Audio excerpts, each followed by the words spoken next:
Okay, that shot works, yeah. Yeah, we moved the camera a little bit. Gonna adjust a little bit. That's better. Yeah, but it's not so bad. The reason we put the OSN thing over here is because when this came up. Yeah, it says post-game Sens Panthers again. I'm gonna fix that, but we are live. Right now? Yeah. So I don't have to do this to go live on. No, you're live right now. So how come I didn't, which is great that people are tuned in. That's awesome. But I'll ask you live, then how come I didn't have to press go live on this? Like I only have to do it on StreamYard? Yeah, this is just to monitor it, like for the chat and stuff. But still pull that up because we don't have the chat in StreamYard, which again, we need to fix.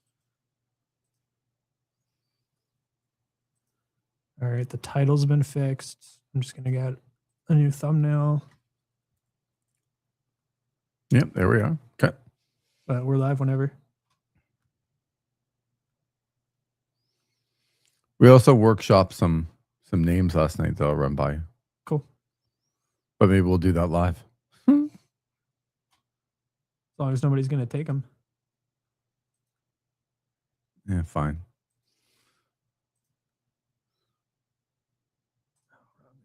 Come on.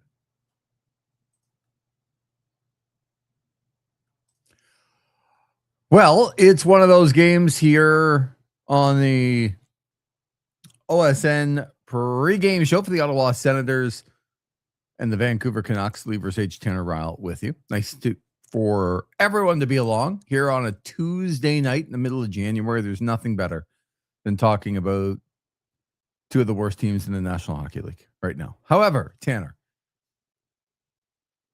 the Ottawa Senators play the Vancouver Canucks, and Vancouver has lost 7 in a row. They are on their third game in 4 nights, and they've gotten absolutely smacked by the Toronto Maple Leafs and the Montreal Canadiens in the last couple of games. Ottawa, on the other hand, coming off the loss on Saturday to Florida.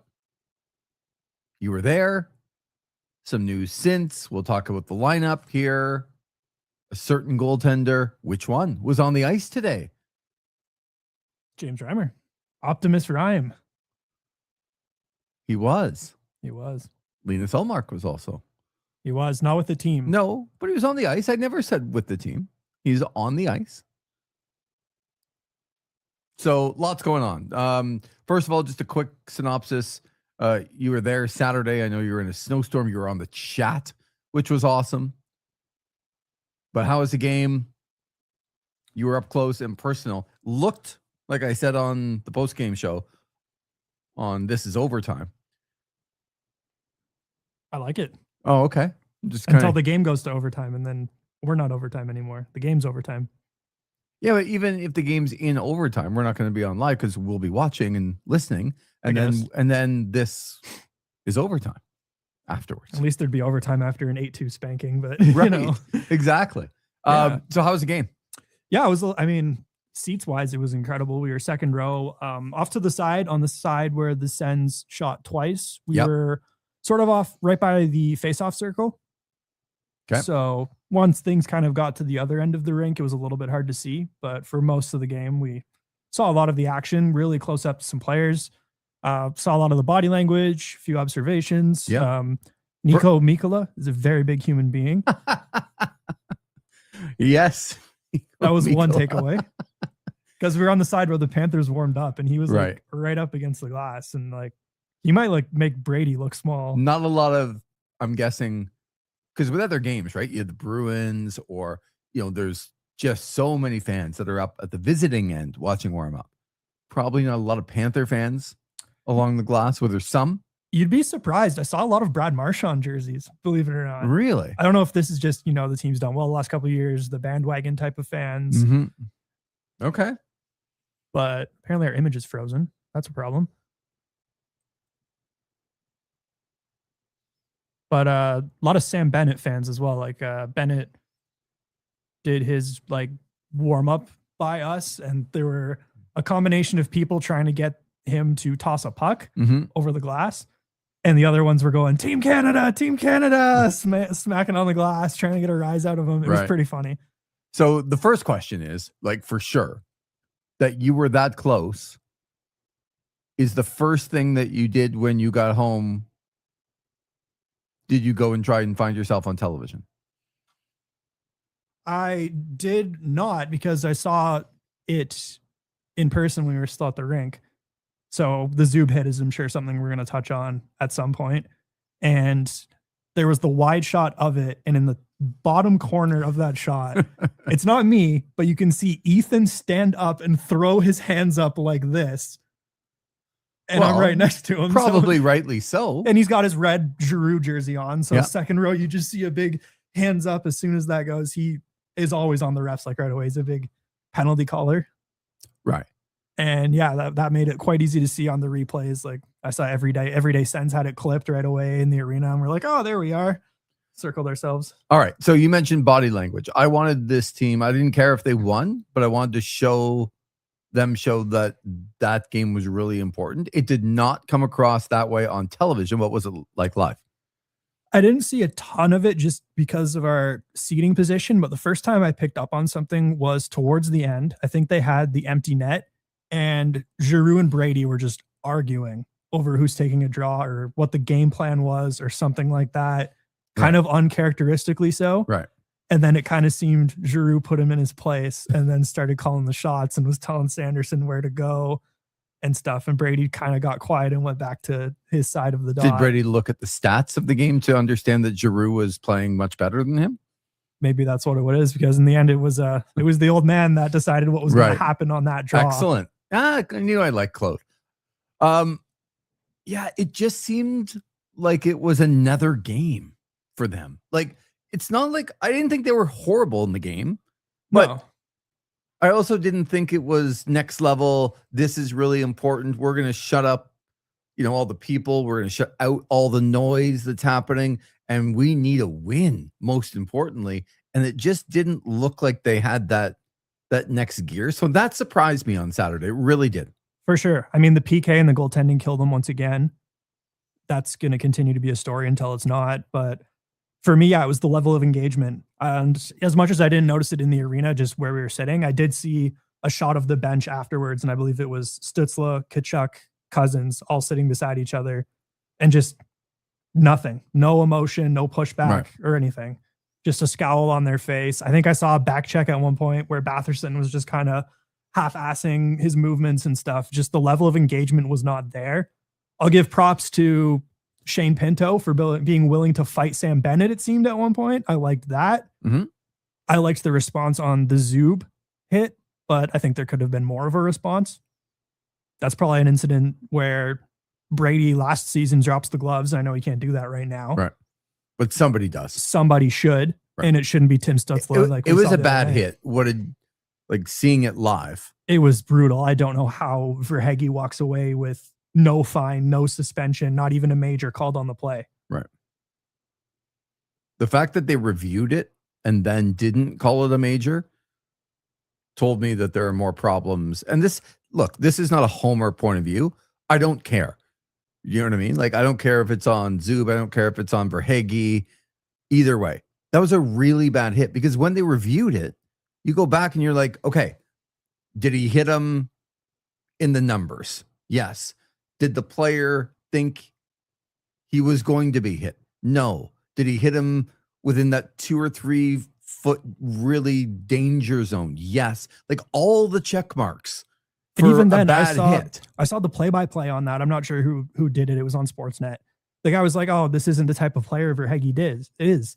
He did that exact play in the preseason on Toronto and took a guy's head into the boards right in that same area. You can't give that guy the benefit of the doubt. Right. It was the national crew on Hockey Night in Canada. Right. Part of the Sportsnet crew. Yeah. But it was a bad hit, and it should have been a 5, period, and out of the game. Yeah. And especially having a chance to take a look at it.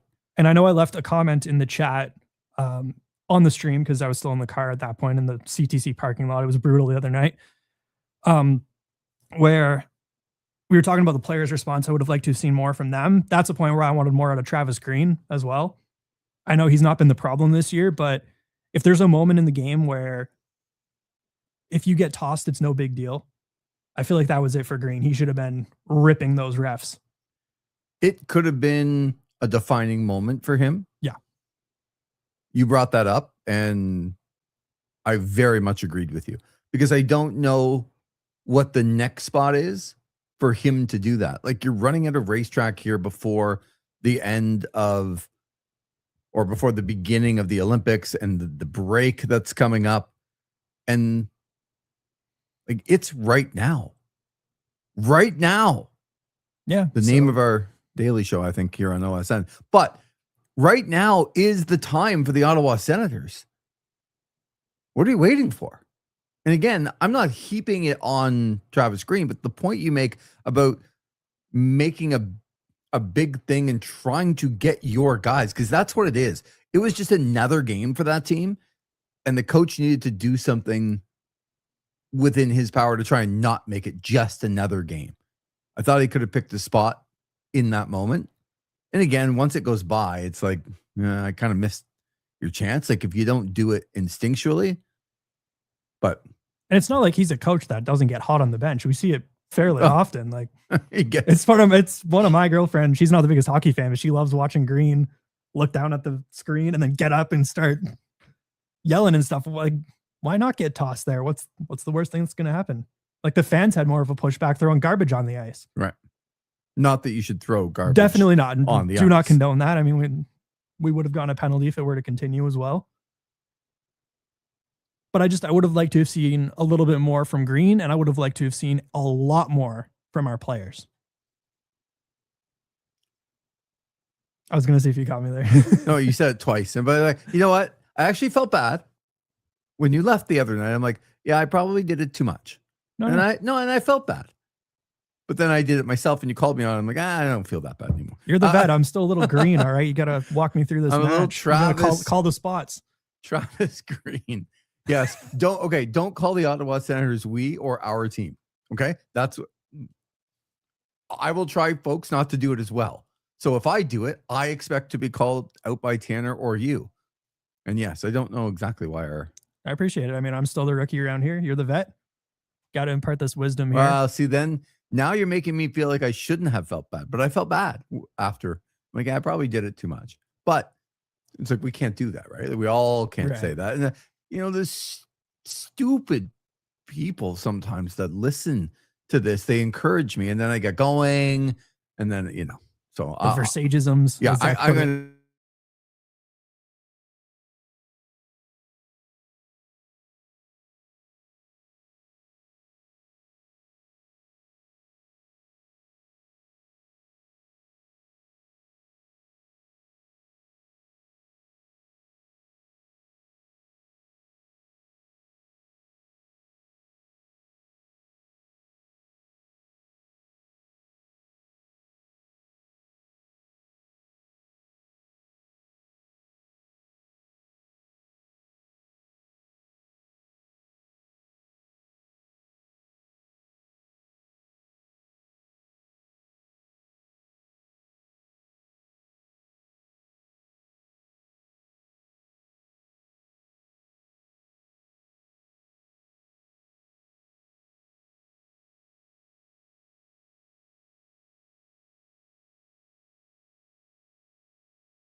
Okay. Well, if you're still with us, let us know, because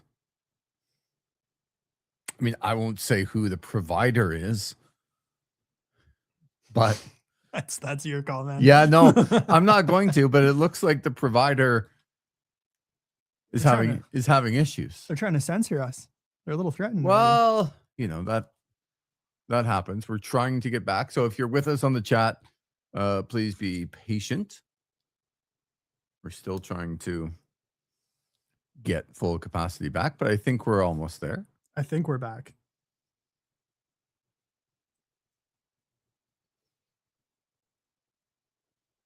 I mean, we sound great.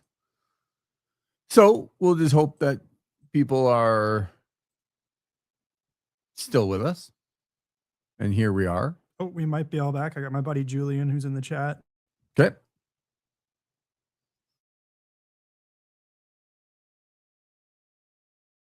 Back better. Who knows? Thank you, Julie. Yeah, well, I mean, I couldn't be worse. So yeah, I mean, he said it was like freezing earlier too. So I wonder if it was just having haven't had that problem here in the palatial Ashton studio yet of any time. So thanks for being patient with us, and thanks, Julian, for helping out. Let's get back to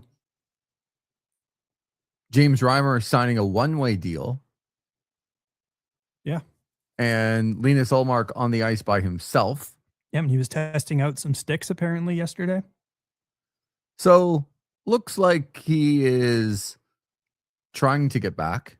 We did have the comments from Green as well. That's the first time that he really said anything that it looks like he's getting closer. Right. So first of all, let's talk about, are you surprised it's a one-way deal? No. With James Reimer? I don't think he'd take a two-way. Right. So he plays this one game in Belleville. He looked like it was his first game in a while, but that's okay. The goaltending here hasn't been great in Ottawa. So hopefully he's ready to go, and he knows how to get ready. He's a veteran that's done it time and time and time again. The news of Linus Ullmark skating on his own and testing out sticks and doing those type of things. Good news for the team. Like, do you think the team wants to get back to normal? I think so, especially with just what's gone on in the last week. But regardless, I think their best chance at turning this around is to have a Vezina caliber goaltender backing you guys up. Right. Versus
Hello, stream.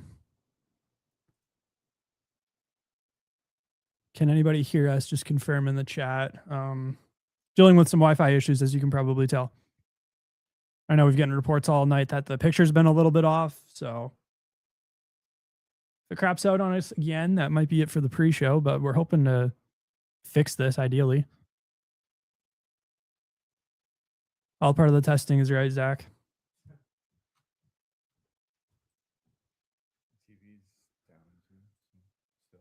Says we're back. Camera's frozen again, apparently.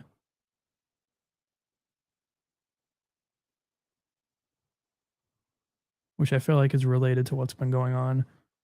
Yeah, I would agree.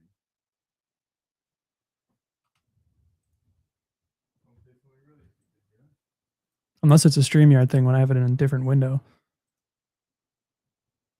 Trying to fix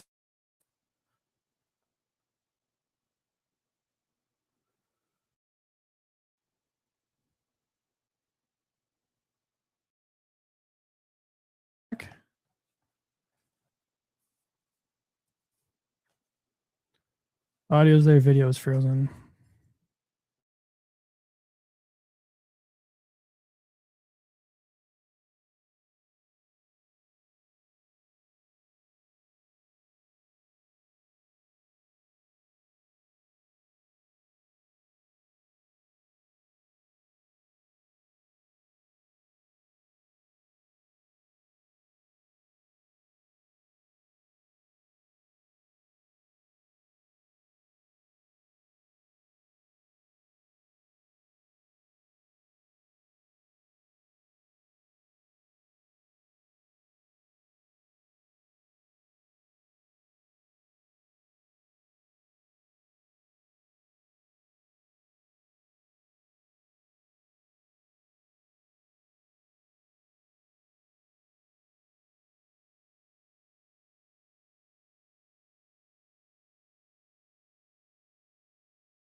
Hello, hello.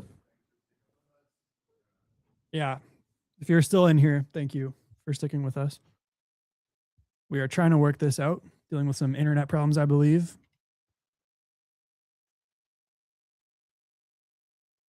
Looks good on StreamYard. But still frozen on YouTube. Might take a minute.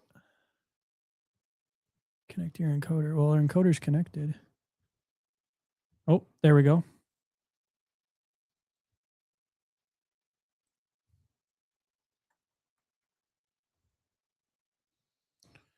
I'll put it in the chat here.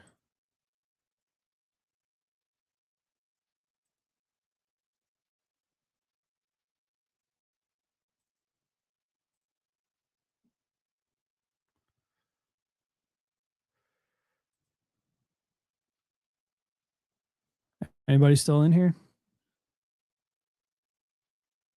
Without jinxing anything, the camera's working. Okay. I'm wondering if I had StreamYard full screen and YouTube Studio was on top of it, if maybe that was affecting the camera before, but that could be internet related. Well, the internet was clearly. It was clearly a problem. That was what booted us out. Yeah. So if we drop us again, it's getting close to game time. We might just call it, but we're trying to fix this and figure out what it was. So this can't happen again. Yeah, because my TV's down and everything's down. Yeah, like my phone. I've got my laptop just off camera here. It went out. It was definitely the Wi-Fi.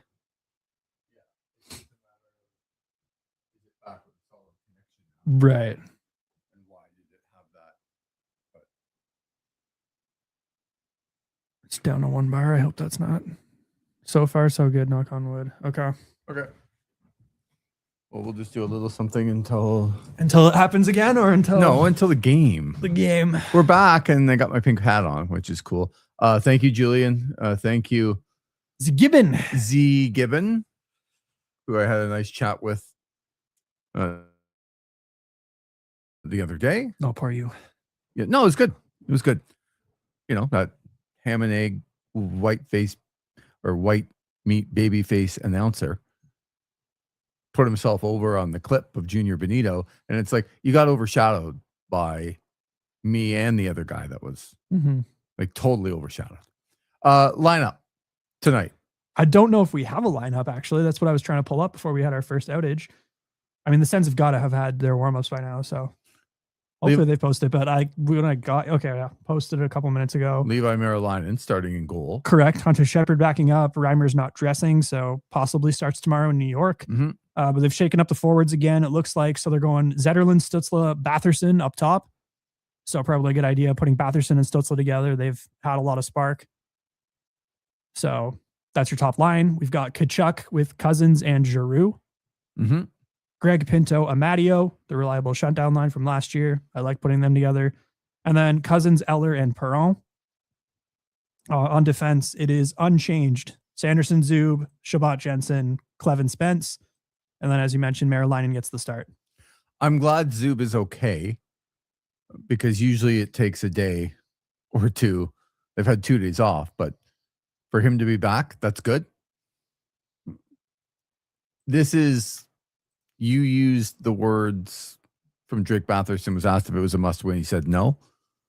I don't know if I would say that either if I were Drake Batherson, but I would say it in a different way.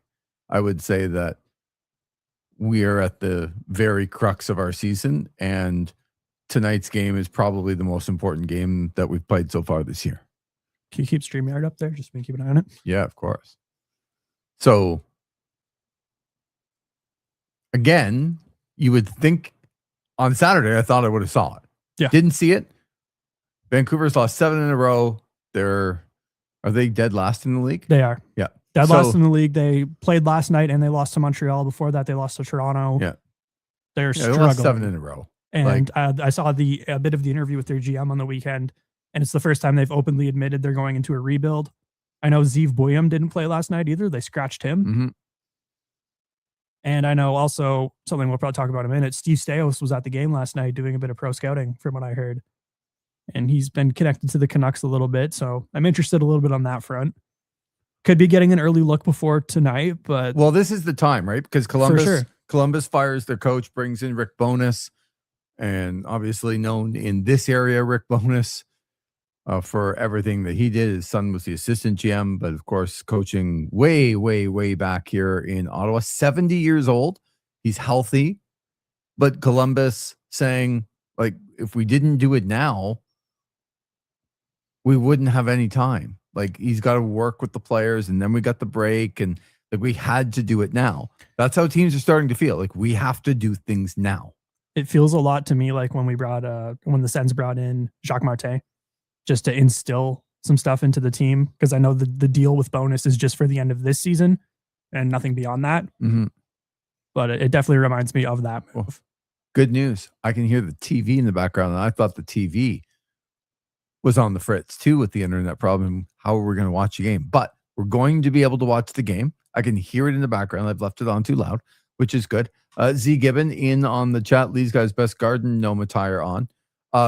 As you know, first of all, Zach, Z Gibbon, it's nice that you can be tall enough to be able to see my hat, which is good, because if anybody would know garden gnomes, it would be Hornswoggle. Second of all, you have to do things in this world to stand out. And Tanner's standing out with all of his like information and all, like he's the brains and blah, blah, blah. Well, what am I going to bring? Gotta be something. You got to bring something else. Like, I can't just be the guy telling them stop saying we and wearing the pink hat. I got to do something else. So I'm ready. How do we feel about this is overtime? I like it for a post-game show. If you don't like it, it's okay. You can say that you don't like it. I don't not like it, but I don't love it either. Okay. It's got potential. It got rave reviews last night. Okay. With a crowd of 1, 2, 3 others. Yeah, that's Ben and Chris, you know. I agree. And Steve was here too, and he liked it. But okay. I'm just throwing it out there. If we, like, this is overtime on OSN. Like, welcome. This is overtime. You could use the O. Feels like OSN. Okay, so I'm just workshopping. If you want to do OSN, it's almost like overtime starts now. For every post-game show, overtime starts now? I don't know. Maybe that's like the cue-in or something. We start the show and we're like, overtime starts now. But what if you come back? Like, what if we have a break? We throw it to an interview? I guess, yeah. But we got to talk it out. It's good. And we want people's workshopping. We want people's opinions on the chat. Okay, let's leave it like this. They're going to go to the ice soon, drop the puck. If the Sens lose tonight, is the season over? I think it's already over, personally, barring a that's very good run. That's less dramatic than it is, sure. If they lose tonight to the worst team in the league on a massive losing streak, when they are actually without Thatcher Demko, they are without Kiefer Sherwood, they are without Marco Rossi, they are without Philip Hedl, they're without Teddy Bluger and Derek Fulber. Yeah, and they're not even that great to begin with. Not that those players are decent. Bad team. But they're a bad team. And then they're missing. But Florida was missing Barkov and Kachuk and Marchand. Right, that's still the Stanley Cup champions, though. Oh, I know. You're now impressed with Mikko Mikkola and how big he is. And that intimidated you a big little Mikko bit. Mikkola guy. Especially because the first goal the Sens got was a lucky break. It was like Bobrovsky just put it in his own net. And then the only other goal they got in the whole game was less than 2 minutes to go. It's not good enough. I'll judge my performance based on the 10 first shots that the Senators face tonight, because that's going to dictate everything. Can we get some saves here? Who's we? Can they get some saves here? Not with that attitude, Tanner, says Z McGibbon. He's back. He is. Zach's back, baby. He wasn't giving me exactly rave reviews of Reimer from CAA Arena the other night. No, I saw a couple goals as well. Yeah, Z Gibbon was in the building. I got a text right after the game. Yeah, but that's our AHL guy. That's our savior. That's our Belvillian right there. You can't spell Belvillian without villain in it, right? So or without Bell. And on that note, that's a good one for what's happened here in the last half an hour. Enjoy the Canucks and the Sens. And this is overtime. We'll be on right after the game. We're going with it for now. We can change it. Yeah. We're workshopping it. This is overtime. It's testing phase. Right after the game, we expect all of you, and by all of you, I mean Julian and Zach and hopefully Ben. You know what? Happy birthday, Ben. I was going to say, wait for this is overtime, but happy birthday, Benjamin. 38 going on 58. God love him. But it is Ben's birthday, and he was here last night trying to get some stuff done. So we will go watch a game, enjoy the game, and we'll be back on This Is Overtime on OSN after the game. Yep, that's one.